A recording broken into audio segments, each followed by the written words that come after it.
नमस्कार, मैं हूं आलोक और आप देख रहे हैं आलोक अड्डा। तस्वीर बहुत खतरनाक है, इतनी खतरनाक कि आपने कल्पना नहीं की होगी। मैं पिछले कई दिनों से कह रहा था कि हालत ख़राब है, लोगों की नौकरियां जा रही हैं। आसपास के छोटे मोटे किस्से भी हम लोग सुना रहे थे। अब दिख रहा है, मैंने तो मोटे तौर पे कहा था, जो हम एक आँखों से देखते हैं उससे हमको जो समझ में आता है, अपने आसपास जो महसूस करते हैं उससे जो समझ में आता है। एक दुकानदार का किस्सा सुनाया था, लेकिन अब आंकड़ा सामने है और ये आंकड़ा बहुत बहुत ख़तरनाक है। लाखों लोग, हम लोग कह रहे थे लाखों बेरोजगार हो जाएंगे, करोड़ों लोग बेरोजगार हो रहे हैं और हो रहे नहीं हैं, एक महीने में हो चुके हैं। और ये बात कहने में बहुत बुरी लग रही है, लेकिन ये सिर्फ ट्रेलर है, पिक्चर अभी बाकी है। और ये आंकड़े जो आए हैं, ये भारतीय अर्थव्यवस्था पर नज़र रखने वाली जो सबसे डिटेल्ड काम करने वाली एजेंसी है, centre for monitoring Indian economy, CMIE जिसको कहा जाता है, ये उसके आंकड़े हैं। इसका कहना है कि पिछले हफ्ते यानी अभी 3 मई को जो हफ्ता ख़त्म हुआ है, उसमें देश में बेरोजगारी की दर 27.1% पर पहुंच गई है। ये भारत में बेरोजगारों की गिनती का अब तक का सबसे खौफनाक, सबसे डरावने वाला आंकड़ा है। इस आंकड़े पे और बात करेंगे और इसके आगे जो बातें कही गई हैं इस रिपोर्ट में, उनके बारे में कुछ चर्चा करूंगा। और जो बातें इस रिपोर्ट में नहीं कही गई हैं, जो मुझे दिख रही हैं, उन पे मैं बात करूंगा आपसे। लेकिन उससे पहले एक आग्रह है, अगर अभी तक आपने मेरा यूट्यूब चैनल वन आलोक जोशी सब्सक्राइब नहीं किया है तो सब्सक्राइब का बटन दबा दें। इस वीडियो के लिंक अपने मित्रों परिचितों के साथ ज़रूर शेयर करें और साथ में घंटी भी बजा देंगे तो और अच्छा रहेगा। उससे आपको नया वीडियो आने की और मेरे लाइव आने की खबर मिलती रहेगी। और अब मैं इस आंकड़े को आगे बढ़ाता हूँ, आपसे शेयर करता हूँ क्या क्या है। आपको ग्राफिक दिख रहा होगा स्क्रीन पर, एक ग्राफिक में लगा दिया है जो CMIE का ग्राफिक है, उनकी साइट से मैंने लिया है। इसके लिए मैं उनका आभारी हूँ। मैं महेश व्यास से, जो उसके डायरेक्टर हैं, बात करने की भी कोशिश कर रहा हूँ। अगर बातचीत हो जाती है 1-2 दिन में तो वो बातचीत आपके सामने पेश करूँगा। तो जो अप्रैल 2020 का आंकड़ा है अनएम्प्लॉयमेंट रेट का, वो था 23.5%। और जो मई का पहला आंकड़ा आया है, यानी कि मई के पहले हफ्ते की जो ट्रेंड्स दिख रहे हैं, उससे इनको ये डर है कि ये आंकड़ा और ख़राब हो सकता है, यानी बेरोजगारों की गिनती और बढ़ सकती है। और ये सिर्फ CMIE नहीं कह रहा है, तमाम स्टार्टअप्स की तरफ से आपको खबर मिली होंगी कि लोगों की नौकरियां जा रही हैं, लोगों को काम नहीं मिल रहा है, तनख्वाह नहीं मिल रही है, सैलरी कट बड़े बड़ी कंपनियों से, रिलायंस इंडस्ट्रीज से सैलरी कट का अनाउंसमेंट आया है। बाकी छोटी मोटी कंपनियों को जाने दीजिए। स्टार्टअप्स, तमाम स्टार्टअप्स ने बड़े पैमाने पे लोगों को निकाल दिया। एक ट्रैवल स्टार्टअप की खबर आई कि साहब उन्होंने पहले अपने CEO और CFO से बाकी लोगों को निकलवाया और अंत में उन दोनों को भी निकाल दिया गया। ये गुड़गांव में बेस्ड एक स्टार्टअप है, ये आपने देखा होगा। नैस्कॉम जो IT कंपनियों का संगठन है, भारत में जितनी IT सर्विसेज कंपनी हैं उनका संगठन नैस्कॉम, उसमें 2800 कंपनियां उसकी सदस्य हैं। और इसने भी चेतावनी दी हुई है कि नौकरियां जा सकती हैं, लोगों का रोजगार खतरे में है। 2019-20 के दौरान CMIE के अनुसार 404 मिलियन यानी 40 करोड़ 40 लाख लोग रोजगार में थे। एवरेज एम्प्लॉयमेंट था 2019-20 के दौरान 40 करोड़ लोग रोजगार में, 135 करोड़ के देश में, तो कोई ख़राब तस्वीर नहीं थी। और इसके बाद जब आंकड़ा जोड़ते हैं तो मार्च के महीने में जो गिरावट इन्हें देखने को मिली है, मार्च में 2% की गिरावट आई इस रोजगार के आंकड़े में। इसके बावजूद 8 मिलियन यानी 80 लाख लोगों का रोजगार चला गया मार्च के महीने में। 80 लाख छोटा मोटा आंकड़ा नहीं है। सामान्य स्थिति में आप कहें 80 लाख तो बड़ा आंकड़ा हो जाएगा। जो 2019-20 के उसी एवरेज से यानी 40 करोड़ 40 लाख से जब आप कंपेयर करते हैं तो ये पिछला महीना जो गया है ये बहुत ख़तरनाक, इसको इन्होंने blood bath in job market कहा है। खून खराबा, लहूलुहान मार्केट कहें, लहूलुहान इकोनॉमी कहें, कुछ भी कह लीजिए। 30% की गिरावट है सिर्फ अप्रैल के महीने में रोजगार के आंकड़े में। इसका अर्थ क्या है समझिए, 40 करोड़ 40 लाख में 30% की गिरावट का अर्थ है 122 मिलियन जॉब चले गए हैं। 122 मिलियन का अर्थ है 12 करोड़ 20 लाख लोग बेरोजगार हो गए हैं एक महीने में। अब आप समझ रहे हैं कि इसका अर्थ क्या है। 12 करोड़ 20 लाख, और ये 12 करोड़ 20 लाख लोगों में सबसे ज़्यादा संख्या किनकी है, वो चौंकाने वाली गिनती है। और वो आपके सामने भी मैंने रखा हुआ है, ग्राफिक में आप देख सकते हैं। सबसे बड़ा नंबर इस 12 करोड़ 20 लाख में से 9 करोड़ 13 लाख का आंकड़ा है छोटे व्यापारी और मजदूरों का। सबसे खतरनाक बात है। तो इनका आंकड़ा 91 मिलियन ये कह रहे हैं, लेकिन वहाँ 91.3 है, तो 9 करोड़ 13 लाख का आंकड़ा है। और ये छोटी मोटी, इनका एवरेज कहाँ था? इनका एवरेज था 2019 में, 2019-20 में 128 मिलियन, यानी 12 करोड़ 80 लाख ये टोटल होता था इसमें से। और ये गिरकर 116 हुआ, वहाँ से सिर्फ 37 मिलियन रह गया। यानी 12 करोड़ 80 लाख लोग रोजगार में होते थे, इस काम में लगे हुए। उनमें से ये रह गए मार्च में 11 करोड़ 60 लाख, और अप्रैल में इनका नंबर गिर के हो गया है 3 करोड़ 70 लाख, 37 मिलियन। सबसे भयानक गिरावट जॉब मार्केट में जो चोट लगी है वो इन लोगों को है। और ये आपको समझ में भी आ रहा है, ये दिख रहा है हमारे आसपास। ये वो लोग हैं जिनके बारे में कहा जाता है जो रोज़ कमाते हैं, रोज़ खाते हैं, और जो छोटे छोटे व्यापार चलाते हैं। छोटे छोटे व्यापार से मेरा मतलब आपके आसपास का बड़ा किराना स्टोर इसमें नहीं आएगा। छोटे छोटे व्यापार का अर्थ है दिहाड़ी मजदूर हैं, जो सड़क के किनारे फुटपाथ पर दुकानें चलाते हैं, वो लोग हैं। उस तरह के कारोबार, कोई सैंडविच बेचता है, कोई जूते गांठता है, इस तरह के जो कारोबार हैं, समझिए कि अपना काम खुद बैठ के करता है आदमी, ज़्यादातर वो हैं। छोटी मोटी दुकानें भी हो सकती हैं जिसमें 2-4 लोग काम करते हों। तो सबसे बड़ा नंबर यहाँ से गया है। और इसके बाद जो दूसरा नंबर है वो है 1 करोड़ 82 लाख, यानी 18 मिलियन का आंकड़ा है ये। 1 करोड़ 82 लाख एंटरप्रेन्योर का अर्थ समझिए। एंटरप्रेन्योर कौन होते हैं? जो अपना कारोबार कर रहे उद्यमी होते हैं। यानी जो कैटेगरी अभी हमने बताई उससे ऊपर की कैटेगरी है। ये वो लोग हैं जो दूसरों को रोज़गार भी देते हैं।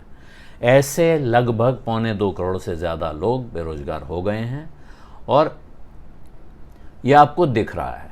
इनके लिए समस्या क्या होती है कि इनकी जो प्रॉब्लम है वो ये है कि ये जो कारोबार कर रहे होते हैं उसमें इनको रेगुलर जो कमाई होती है उससे खर्चा चल रहा होता है, थोड़ा बहुत शायद बचत हो रही हो। तो ये जो स्टार्टअप्स में आप खून खच्चर देख रहे हैं, ये उसका रिफ्लेक्शन है। आम तौर पर ये जो कह रहे हैं कि ख़ास तौर पे जो बड़े वाले, कहना है कि बहुत बड़े वाले जो लार्जर एंटरप्रेन्योर्स हैं, जिनके थोड़े फिक्स्ड एसेट्स भी हैं, यानी जिनके पास अपनी दुकान है, अपनी फैक्ट्री है, छोटे मोटे काम धंधे वाले एंटरप्रेन्योर्स हैं, उनमें से भी 23% लोग हैं, ये टोटल के 23% जिन्होंने कह दिया अब हम बेरोजगार हो गए। और ये इसलिए सोच में पड़ने वाली बात है क्योंकि ये वो कैटेगरी है जो आम तौर पर ये नहीं कहते हैं कि हमारी दुकान बंद हो गई है, क्योंकि ये कारोबार के साथ इनको अपनी साख भी बचा के रखनी होती है। और वो साख किससे चलती है कि अभी दुकान चलने वाली है। तो ये तभी कहते हैं कि हमारा कारोबार ख़त्म हो गया है, बंद हो गया, अब काम नहीं हो पाएगा, जब इन्हें उस कारोबार के दोबारा ज़िंदा होने की, दोबारा चालू होने की कोई उम्मीद नहीं रह जाती है। तो ये वो आंकड़ा आया। इसी तरह का आंकड़ा एक साथ में आ रहा है जो सबसे ज़्यादा, जिनके बारे में माना जाता है कि वो उन पर किसी भी चीज़ का सबसे कम असर पड़ता है। सैलरीड एम्प्लॉयज़, यानी वेतन भोगी कर्मचारी, जिनको तनख्वाह मिलती है, नौकरी करने वाले लोग किसी दूसरे के लिए नौकरी करते हैं। इंसान किसी दूसरे के लिए नौकरी इसीलिए करता है कि पढ़ लिख लिया है, और वो सरकारी प्राइवेट, सरकारी नौकरियों में तो अभी कोई ऐसा आंकड़ा आया नहीं है इसलिए वहाँ से चिंता नहीं है, लेकिन प्राइवेट सेक्टर में भी जो नौकरी करता है, क्योंकि वो रिस्क कम लेना चाहता है। रिस्क कम होता भी है कंपैरेटिवली, आप जो पहले 2 कैटेगरी मैंने बताई उसके मुकाबले यहाँ रिस्क कम होता है। लेकिन इसके यहाँ भी जो नंबर है, इनका नंबर 2019-20 में था 86 मिलियन यानी 8 करोड़ 60 लाख, और ये अप्रैल के महीने में 20 में, अप्रैल 20 पिछले महीने में हो गया है 6 करोड़ 80 लाख। तो 21% लोगों की नौकरी चली गई है, ये समझ लीजिए। 100 में से 21 आदमी, 5 में से 1 आदमी बेरोजगार हो गया है, नौकरी करने वाला। अब वो कौन है, अपने आसपास देखेंगे तो आपको दिख जाएगा। और सैलरीड जॉब पिछले 3 साल से बढ़ नहीं रहे हैं, ये भी बताया गया है। पिछले 3 साल में ये आमतौर पे 80 से 90 मिलियन यानी 8 करोड़ से 9 करोड़ के दायरे में पूरे देश में सैलरीड जॉब्स रहे हैं, कभी थोड़ा कम कभी थोड़ा ज़्यादा। अब ये 6 करोड़ 80 लाख पे आ गया है, यानी लगभग 22 लाख की कटौती इसमें हो गई है, 12 से 22 लाख की कटौती उन्होंने एवरेज। तो ये चिंता की बात है। इसमें क्या है, और उम्मीद ये है कि जो हॉकर है, जो छोटा मोटा काम करता है, जिसकी अपनी दुकान है, वो जो काम कर रहे हैं, ठेला लगाने वाले लोग हैं, उनके लिए स्थिति यह है कि आज रोजगार नहीं है, लेकिन कल को जैसे ही खुलेगा और वो काम शुरू करेगा तो उसका काम फिर शुरू हो जाएगा। उसको अपना चक्का चलाने में बहुत वक्त नहीं लगता है। 2 दिन का टाइम मिल जाए, थोड़ा पैसा हो, तो वो अपना कारोबार दोबारा शुरू कर लेगा। ऐसे ही दिहाड़ी मजदूर है, अगर उसको काम मिल गया, उसकी इच्छा है काम करने की, कोई डर गया है, शहर छोड़ के भाग गया, उसको छोड़ दीजिए। लेकिन अगर वो छोड़ के भागा नहीं है, शहर में वापस आ गया है, तो वो वापस शुरू हो जाएगा। छोटे मोटे कारोबार वाले भी हो सकता है दोबारा चालू हो जाए। लेकिन ये जो रोज़गार है नौकरी वाला, जिनके रोज़गार चले गए हैं, जो नौकरियां चली गई हैं, वो वापस पटरी पे उनका आना बहुत मुश्किल है। वो लगभग आप उसको असंभव मानिए। ये सबसे ख़तरनाक बात है। और इसमें एक विचित्र आंकड़ा इस ब्लड बाथ के बीच में जो दिख रहा है, वो आप उसे उम्मीद की किरण मान सकते हैं, लेकिन मैं उसको ऐसे एसेस नहीं करूंगा। हुआ यह है कि मार्च और अप्रैल के महीने में खेती में लगे हुए लोगों की संख्या बढ़ गई है, यानी किसानों की संख्या बढ़ गई कहिए, खेत मजदूरों की संख्या बढ़ गई कहिए। इस वक्त खेती में काम होता है। ये आमतौर पे भी कहा जाता है कि खेती में फसल कटने के समय, फसल तैयार होने के समय बहुत सारा मजदूर शहर छोड़ के गांव चला जाता था। तो यहाँ लगभग 60 लाख अप्रैल के महीने में बढ़ गए हैं लोग, 5%। इसको आप चाहें तो ये आसानी से इसका आप हिसाब जोड़ सकते हैं। बहुत मुश्किल नहीं है हिसाब जोड़ना, क्यों बढ़ गए हैं। बहुत से लोग गांव चले गए हैं, बहुत से लोग शहरों में काम नहीं है उनके पास, या शहर से डर के भाग गए हैं, तो वहाँ जो गिनती है। लेकिन आप 11-12 करोड़ लोग बेरोजगार हो गए हैं, उनके अगेंस्ट 60 लाख लोग अगर बढ़ गए हैं खेती में, तो ये कोई बड़ी भारी उम्मीद की किरण नहीं है।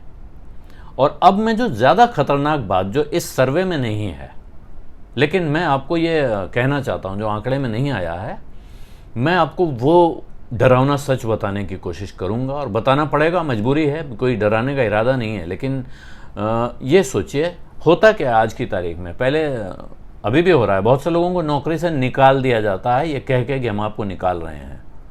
लेकिन बहुत से लोगों को ये नहीं कहा जाता है, उनको HR डिपार्टमेंट के लोग बुलाते हैं। आपने पिंक स्लिप वाली कहानी अगर सुनी हो, तो नया सिस्टम यह है कि बुलाया जाता है, एक कमरे में 3 लोग बैठे होते हैं, और वहाँ आपके सामने प्रस्ताव रखा जाता है कि आपको अब हमें कंपनी को आपकी ज़रूरत नहीं है, तो आप ऐसा करें कि ये आपका इस्तीफ़ा है, इस पर दस्तखत कर दें, तो आपको ये सुविधाएं मिलेंगी। कुछ लिस्ट बताई जाती है कि आपको क्या क्या मिलेगा। कॉम्पनसेशन पैकेज, वो आजकल बहुत अच्छे मोटे कॉम्पनसेशन पैकेज नहीं होते हैं, ये भी बता दूं, लेकिन मरता क्या ना करता। दूसरा जो ऑप्शन होता है वो ये होता है कि फिर दूसरा ये है कि हम आपको टर्मिनेट कर रहे हैं, इस चिट्ठी को रिसीव कर लीजिए, और इसमें आपको ये सारी सुविधाएं नहीं मिलेंगी, फिर आप चाहें तो हमारे खिलाफ मुकदमा लड़ लीजिए। तो आदमी मुकदमा लड़ने से घबराता है।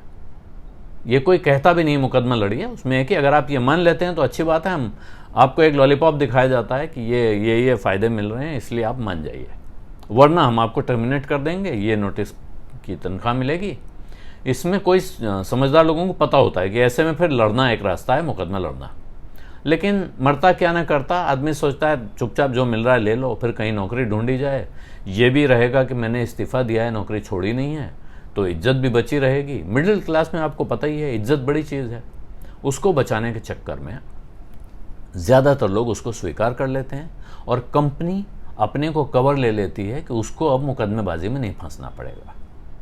इसीलिए बड़ी कंपनियां, अब जो मैं ख़तरनाक बात कहने जा रहा हूँ, ये जो रोज़गार चले गए हैं बहुत सारे नौकरी पेशा लोगों के, उनसे ज़्यादा खतरनाक खबर तब आएगी जब लॉकडाउन खुलेगा और लोगों को दफ्तर बुलाया जाएगा। क्योंकि अभी ये वाली प्रक्रिया कमरे में बैठकर बात करने वाली हो नहीं सकती है। अभी लोग अपने घरों से काम कर रहे हैं, कंपनियां दफ्तर से चल रही हैं, ज़्यादातर लोग वर्क फ्रॉम होम कर रहे हैं।